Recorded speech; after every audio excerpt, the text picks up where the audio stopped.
Abdulrazak Gurna, dobitnik Nobelove nagrade za književnost 2021. godine, je britanski akademik, univerzitetski profesor i pisac, rođen u Tanzaniji, tačnije u Zanzibaru. Imigrirao je u Veliku Britaniju kao izbjeglica tokom Zanzibarske revolucije. Od 1980. do 1983. godine predavao je na Bayero univerzitetu u Kanou u Nigeriji. Potom je postao profesor engleske i postkolonijalne književnosti na univerzitetu u Kentu. Autor je 10 romana, među kojima su najznačajniji Raj, Pored mora, Napuštanje i Život poslije života. Kroz romane, kratke priče i eseje kontinuirano istražuje teme poput dugotrajne traume, kolonijalizma, rata i raseljavanja. Abdulrazak Gurna ovogodišnji je dobitnik velike nagrade Ivo Andrić za životno djelo koju dodjeljuje Andrićev institut.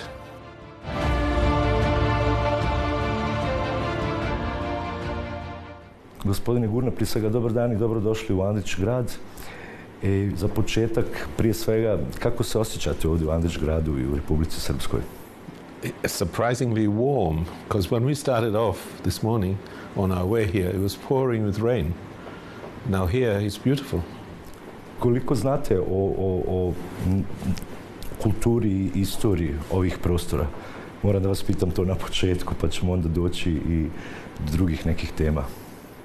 I know a little bit, both as a result of reading at various times, but also because in the 1990s, during the period when there was so much fighting around this part of the world, it was reported in depth in many parts of the world, and certainly in the UK.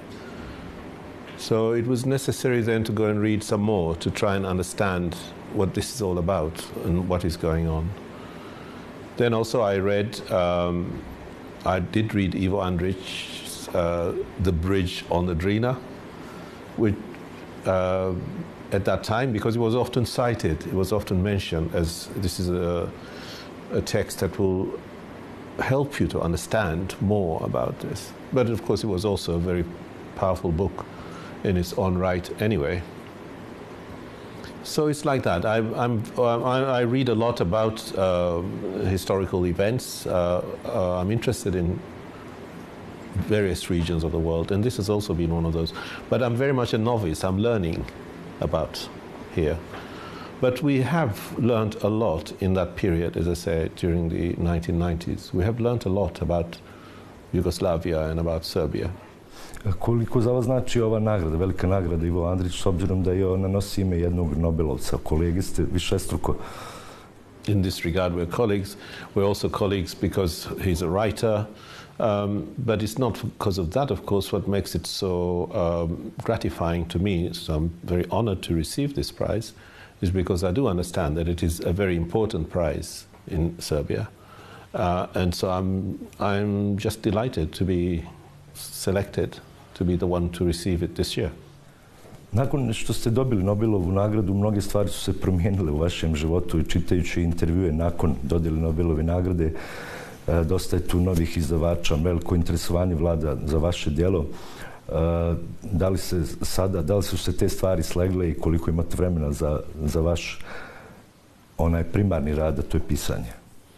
Yes, it has sunk in because it's 2.5 years or something like that now, and I've traveled a great deal and got to meet many of the new readers that I've acquired, as you mentioned, through translations and so on. But I've also been able to write. So yeah, both things. I'm still a writer, not just the Nobel Prize award winner or something like that. A koliki je odjek taj događaj ima u vašoj rodnoj zemlji, u Tanzaniji, u Zanzibaru i generalno u Africi? Well, I can say for sure that in Zanzibar and Tanzania, it's been, they're terribly pleased, they're very happy, they welcome me every time as if I've done something very big, which is very nice. And in other parts of Africa too, I've received news or invitations and so on. But Africa is very big and very complicated, and people have many concerns other than Nobel Prizes and things like that.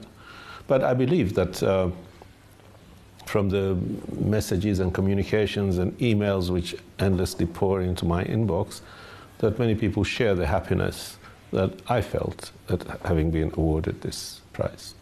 To skretanje pažnje na teme kojima se vi bavite u vašim romanima i generalno u vašem profesorskom radu, tiče se priče o kolonijalizmu i postkolonijalizmu, koliko to skreće reflektore i svjetlo na trenutna dešavanja u Africi i život tamošnjih stanovnika, prvenstveno, evo pričamo o Tanzaniji i istočnoj obali, o kojoj vi često pišete i koja se uvijek pojavljuje u vašim knjigama.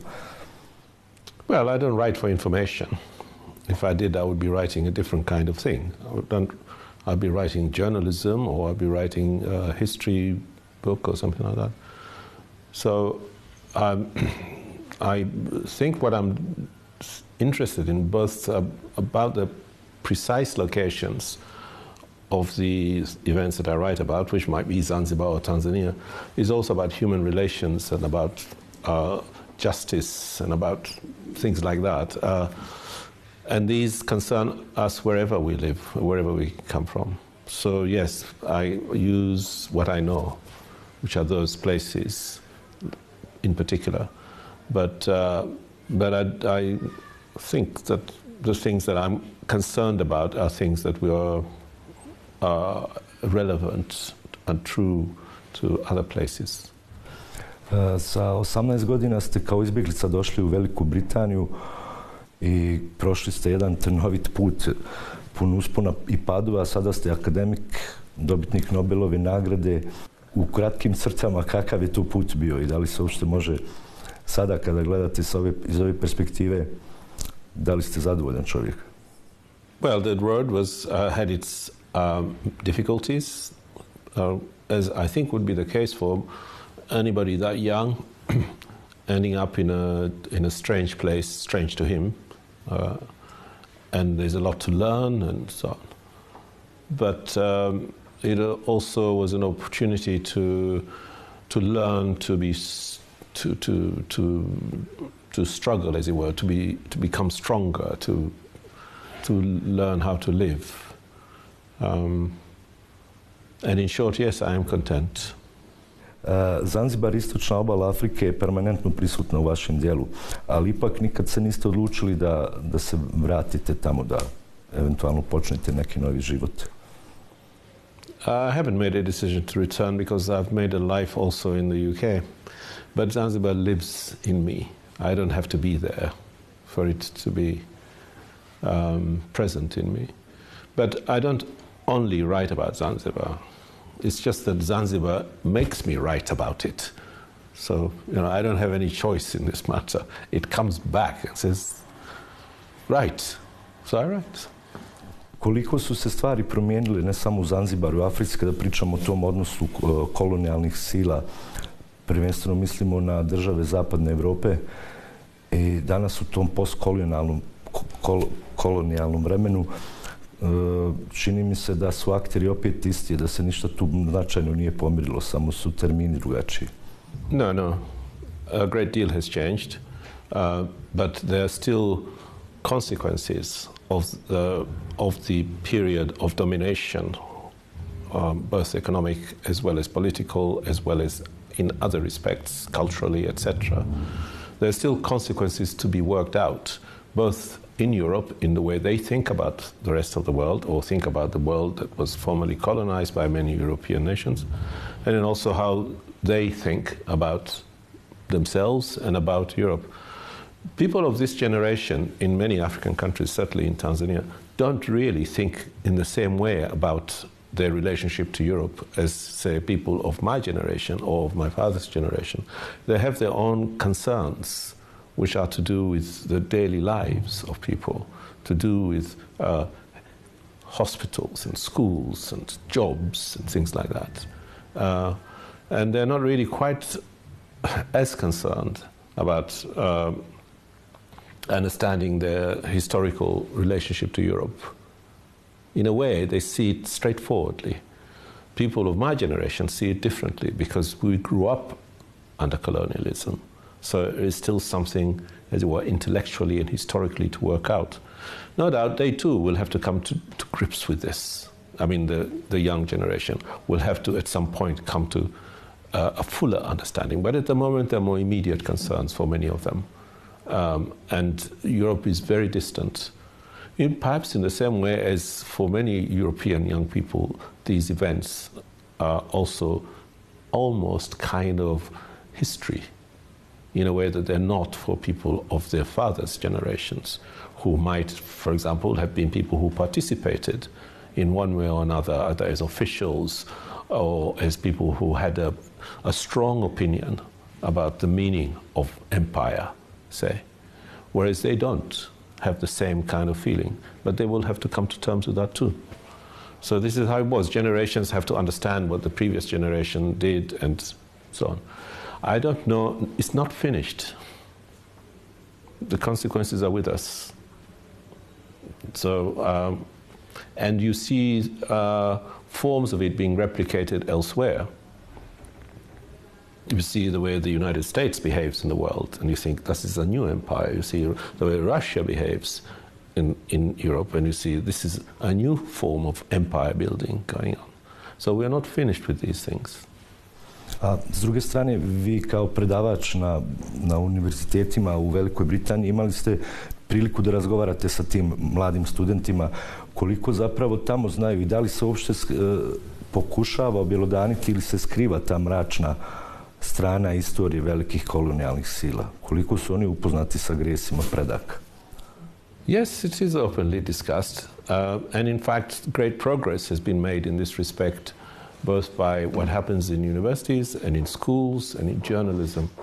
And there is a great difference in the way that people think about these historical periods, say 5 decades ago, you know, not the Tudors and whatever, but you know. But there is also quite a strong, and I think gradually diminishing, but nonetheless still quite a strong sort of defensive position within the nation, particularly in people of a certain generation, certain age, and within the very powerful establishment, as it were, the money, the aristocracy, the business, and so on, who don't want to fully subscribe to this way of thinking. But I think it's coming. I think the moral battle has been more or less won. It's really now a matter of persuading everybody that there's nothing frightening about revising a historical vision. Interesuje me koliko je Nobelova nagrada koju ste vi dobili, koliko ona može zapravo da otvori put drugim piscima i drugim umjetnicima iz afričkog kontinenta i zapravo koliko poznajete savremenu književnu produkciju, konkretno Tanzanije. I da li postoji tu neki mehanizmi da se ta književnost promoviše na bolji način, da bude vidljivija u ostatku svijeta, prvenstveno u Evropi? I think this is a question for the Swedish Academy, not for me. I don't know how to answer that question. I hope it encourages the possibility of people thinking that is something to aspire to. But really, this is an award the Swedish Academy makes. It's not coming from up there. It's made by a jury of the Swedish Academy. So we'll ask them next time you interview them, how are you going to make this possible? Well, I've been a scholar of African writing for all my working life, so I know what I know in that respect. But it's also a very large field that we're talking about. Many different societies, indeed many different languages. And I don't suppose there is anybody who's an expert enough to be able to give you a picture. But everything I see makes me think that there is great vitality. And a lot of young people now are, in a way that it wasn't the case when I was young. A lot of young people now actually think of themselves as possibly becoming writers. So I think that must mean that there is an awareness of it's an ambition which is available for people. I really don't know if I help in any particular way, but as an example, possibly. I have attended events which are to promote writing in Zanzibar and in Dar es Salaam. I don't know. You'll have to wait and see whether these things make a difference. But what I'm saying is that there is, in any case, despite me or nothing to do with me, there is, in any case, a growing awareness and interest to write, and to write sometimes in a small way. That is to say, the last thing I went to in Dar es Salaam was a prize for short stories, poetry, etc. And there were masses of people who entered something into this. And I was there as, to help present prizes and speak encouragingly and so on. But it's not really up to somebody like me to do it. It's up to the people who live with these young people who have ambitions and who need encouragement, who need, instruction and so on. And I think that's happening. Kad pričamo o literaturi u vašim formativnim godinama, koja je tu literatura bila i šta je ono što je vas formiralo i kao pisca i kao nekoga ko predaje književnost i šta je to što danas čitate? Well, I was a schoolboy at a time when we were still colonized. So what I started to read at school, which was not a very big and whatever, was what the colonial authorities thought we should read. So I read a little bit like that. But there was also not plenty, but there was some other reading available in the school library or in what people brought. But it was very haphazard. You read whatever. We didn't have a sense of value, as it were. You must read Hemingway and Tolstoy and whatever. We just read whatever. Some of it sort of crime thrillers, blah, blah, whatever. But it was a limited amount of reading. But we read. But when I went to England, then suddenly there was a great deal of writing available. And so then it was possible to read American writing, whatever, British writing, Russian, blah, etc. So then reading changed and was wonderful. It was one of the great advantages, adventures, wonders of making the move to go to live in the UK. But then also you begin to be a student of literature, and there are certain things you have to know about. There are certain things you have to read, as well as whatever your special reading is for your work, for your dissertations or whatever.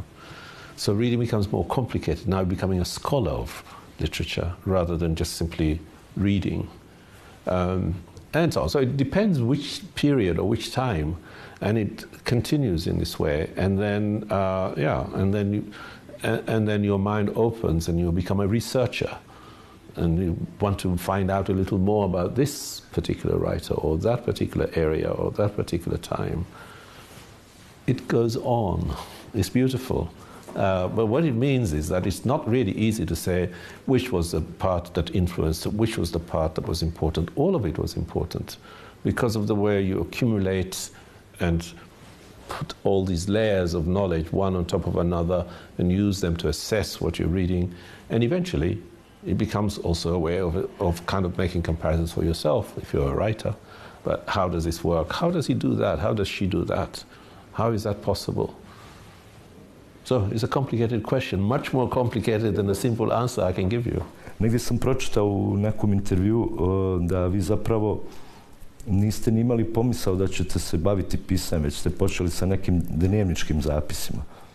I never aspired to have a career as a writer, because it wasn't really a career that was possible. This is what I was saying earlier about young people now, that they can think of themselves as aspiring to become writers. It wasn't something that I could think of in my youth.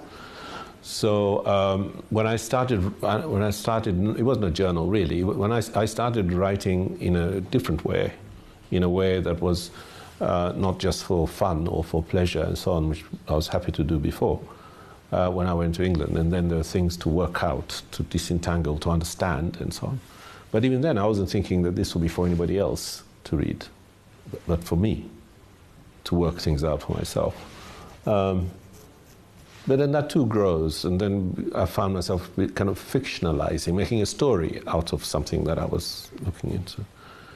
And then when you make a story and it grows, and you think, what is this about?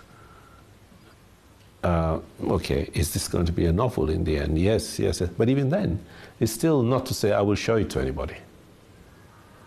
So it's a long process. I think writing or becoming a writer is a process of many uncertainties until you can convince yourself that, all right, I'm going to go public with this. And you can only do that when a publisher has said, yes, I'll do this, I'll publish it. Then you can say to people, actually, I've got a new book coming, you know? And even then, you're not a writer yet, because even if the book is published, it may do nothing, and nobody will ever hear of you again. So you still can't say, I'm a writer.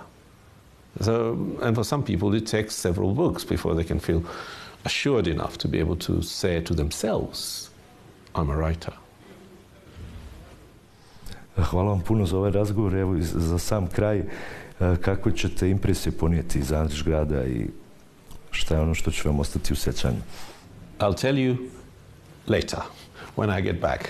Up to now, everything looks good, but afterwards I'll have time to reflect and think and remember all the good things that have happened to me here. Hvala vam puno. Thank you. Thank you. You too.